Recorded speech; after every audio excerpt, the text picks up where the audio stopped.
Hello friends, welcome to Mat Kitchen. Mat কিচেনে আপনাদের সবাইকে স্বাগত। পুরনো বন্ধুদের পাশে থাকার জন্য ধন্যবাদ এবং নতুন বন্ধুদের স্বাগত জানিয়ে শুরু করছি আজকের রেসিপি। এখন বাজারে ভীষণ পরিমাণে কিন্তু এই বেলে মাছ পাওয়া যাচ্ছে। ছোট বড় সব রকম বেলে মাছ পাওয়া যায়, তাই মাছগুলোর সাইজগুলো অনেকটাই বড়। আশা করছি দেখে বুঝতে পারছেন। মাছটাকে প্রথমে ভালো করে ধুয়ে নিয়েছি, তারপরে স্বাদ মতন লবণ আর 1 চামচ হলুদ গুঁড়ো দিয়ে নিয়েছি। দিয়ে ভালো করে নুন আর হলুদ দিয়ে মাছটাকে মেখে নিচ্ছি। তবে ছোট সাইজের বেলে মাছ, যেটা গুলে বেলে বলে, সেটা খেতে কিন্তু বেশি টেস্ট। তা আজকে ভাবলাম যে বড় সাইজেরই বেলে মাছটা নিই। তবে মাছটাকে আমি 2 টুকরো করে নিয়েছি, দেখেই বুঝতে পাচ্ছেন। এদিকে আমি কড়াইতে সর্ষের তেল বসিয়ে দিয়েছি। তেলটা ভালো মতন গরম করে নিয়েছি। গরম করে নিয়ে মাছের টুকরোগুলো দিয়ে দিচ্ছি। প্রথমে আমি 4 টুকরো দেব।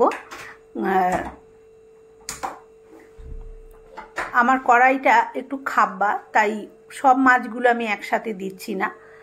আর মাছটা একটা পাশ কিন্তু ভালোভাবে ভাজা হতে দিতে হবে, না হলে কিন্তু বেলে মাছ একটা পাশ ভালো করে ভাজা না হলে উল্টাতে গেলে কিন্তু ভেঙে যায়।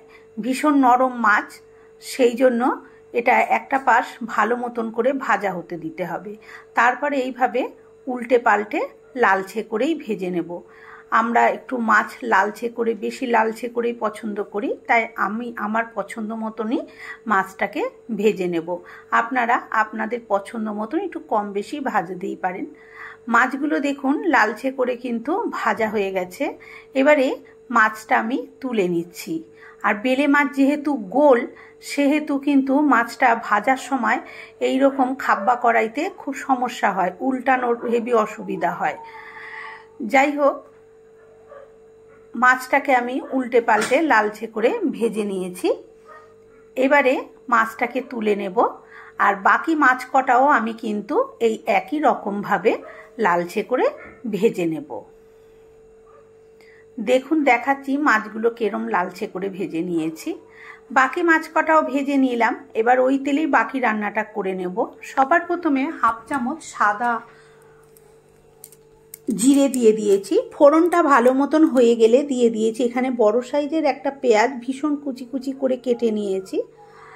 সেই পেঁয়াজ কুচিটা ভালো মতন দিয়ে দিলাম। দিয়ে মিনিট 1.5 থেকে 2 একটু নাড়াচাড়া করে নেব। যখন পেঁয়াজের রং বদলে যাবে তখন এখানে দিয়ে দেবো আদা রসুনের পেস্ট 1 চামচ। আমি দোকানের কেনা পেস্টই ব্যবহার করেছি।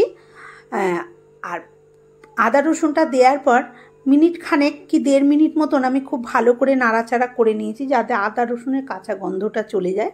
তারপরে দিয়ে দিয়েছি একটা টমেটো, দিয়ে একটু নাড়াচাড়া করে স্বাদ মতন লবণ আর 1/2 চামচ হলুদ গুঁড়ো দিয়ে দিলাম। দিয়ে এবারে এই মশলাটাকে একটু কষিয়ে নেব। যেহেতু টমেটো একটু লবণ দিয়েছি, তাহলে কিন্তু তাড়াতাড়ি একটু টমেটোটা নরম হয়ে যাবে। দেখুন ক্রমাগত নাড়াচাড়া করতে করতে টমেটোটা কিন্তু একদম গলে গেছে। আর মশলা থেকে কিন্তু পেঁয়াজ আর টমেটো থেকে কিন্তু দেখুন তেলটাও কিন্তু ভাজতে ভাজতে বেরিয়ে এসেছে। এই সময় আমি এখানে অল্প একটু জল দিয়ে দিয়েছি, কারণ এখানে কিছু মশলা দেব, সেটা যাতে না পুড়ে যায়। সবার আগে দিয়ে দিলাম 1 চামচ ধনের গুঁড়ো। আমি প্যাকেট থেকেই দিচ্ছি, কিন্তু মাপটা বলে দিচ্ছি, আন্দাজটা। আর দিয়ে দিলাম 1 টেবিল চামচ লাল লঙ্কার গুঁড়ো আর 1 চামচ হচ্ছে জিরের গুঁড়ো। মানে 1 চা চামচ জিরের গুঁড়ো, 1 চা চামচ ধনের গুঁড়ো আর 1 টেবিল চামচ লাল লঙ্কার গুঁড়ো। ঝালটা অবশ্যই নিজেরা নিজেদের স্বাদ মতন পছন্দ মতন দেবেন। এবারে খুব ভালো করে মশলাটাকে কিন্তু আমি কষিয়ে নেব। যতক্ষণ না মশলা দিয়ে এরকমভাবে তেল সেপারেট হচ্ছে, ততক্ষণ মশলাটাকে কিন্তু কষিয়ে নিয়েছি। তারপরে দিয়ে দিলাম পরিমাণ মতন জল। জলটাও নিজেরা নিজেদের পছন্দ অনুযায়ী দিতে হবে, যে যতটা ঝোল পছন্দ করবেন। আর জলটা দেওয়ার পর অল্প একটু লবণ দিয়ে ঢাকা দিয়ে দিয়েছিলাম। মিনিট 3 পর ঢাকনাটা খুলে নিয়েছি। ঝোলটা কিন্তু একদম টকবক করে ফুটে গেছে। এখন আমি দিয়ে দিচ্ছি ভেজে রাখা মাছ। আমি এরকমভাবে বেলে মাছ কোনোদিনও রান্না করে খাইনি, তবে এই প্রথম বেলে মাছ আমি এইভাবে রান্না করছি।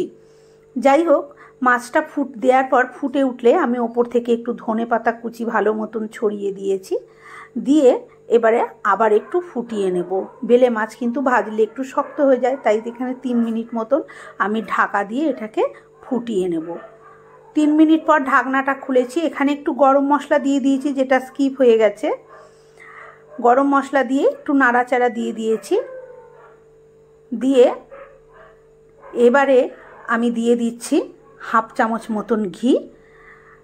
তারপরে 2 মিনিট মতন জাল দিয়ে আমি নামিয়ে নেব। বন্ধুরা, আজকের আমার এই বেলে মাছের রেসিপি কেমন লাগলো কমেন্ট করে অবশ্যই জানাবেন। ভালো লাগলে একটা লাইক দেবেন। আর আমার চ্যানেলে নতুন বন্ধু হয়ে থাকলে চ্যানেলটি সাবস্ক্রাইব করে নেওয়ার অনুরোধ রইল। পাশে থাকা বেল আইকনটা অবশ্যই প্রেস করবেন, কারণ আমি যখনই কোনো নিত্য নতুন রেসিপি শেয়ার করব নোটিফিকেশন আপনাদের কাছে পৌঁছে যাবে সবার আগে।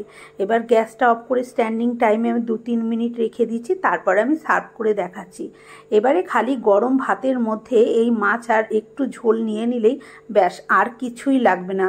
দারুণ সুস্বাদু খাবার। আজকের মতন এই পর্যন্ত। ভালো থাকবেন, সুস্থ থাকবেন। আবার দেখা হবে অন্য কোনো রেসিপির সাথে। ধন্যবাদ।